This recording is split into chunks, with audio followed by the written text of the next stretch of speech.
అంటే అర్పణలు అర్పించే విధానం ఉంది కదా. అర్పణలు అర్పించారు.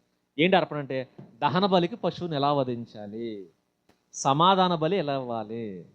ఎందుకంటే ఆరాధన క్రమం ఒకటి ఉంటుంది. ఆరాధన ఎలా పడితే అలా చేసేస్తే దేవుడు ఒప్పుకోడు.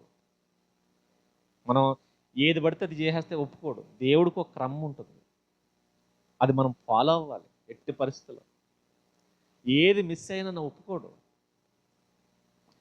ఏమండి, పోలీస్ స్టేషన్లో చూసారా, సెల్యూట్ చేస్తుంటారు పెద్ద ఆఫీసర్ వచ్చినప్పుడు. ఎలా పడితే అలా చేస్తే ఒప్పుకోరు. మనకలా వాళ్ళు కూడా నమస్కారం అనొచ్చు కదా, ఇలా అన్నారని కూడా ఒప్పుకుంటారా? ఒంగదానం పెడితే ఒంగదానం పెట్టిన ఒప్పుకోరు.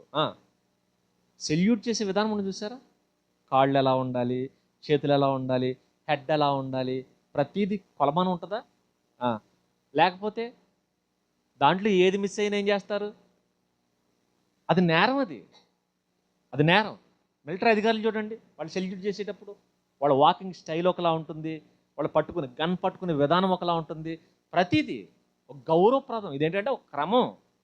అలాగే చేయాలంటే అలాగే చేయాలి. అలా చేయకపోతే దేశాన్ని ఏం చేసినట్టు? దేశాన్నే అవమానించినట్టు. ఇలా చేయకపోతే అధికారులను అవమానించినట్టు. మిలిటరీ వాళ్ళైతే దేశాన్ని, చివరికి ఒక దేశ పతాకం ఎగురుతున్నప్పుడు ఆ పతాకం ముందు సెల్యూట్ చేస్తారు చూసారా, ఆ టైంలో సరిగా చేయకపోతే ఎవరిని అవమానించినట్టు? దేశాన్ని.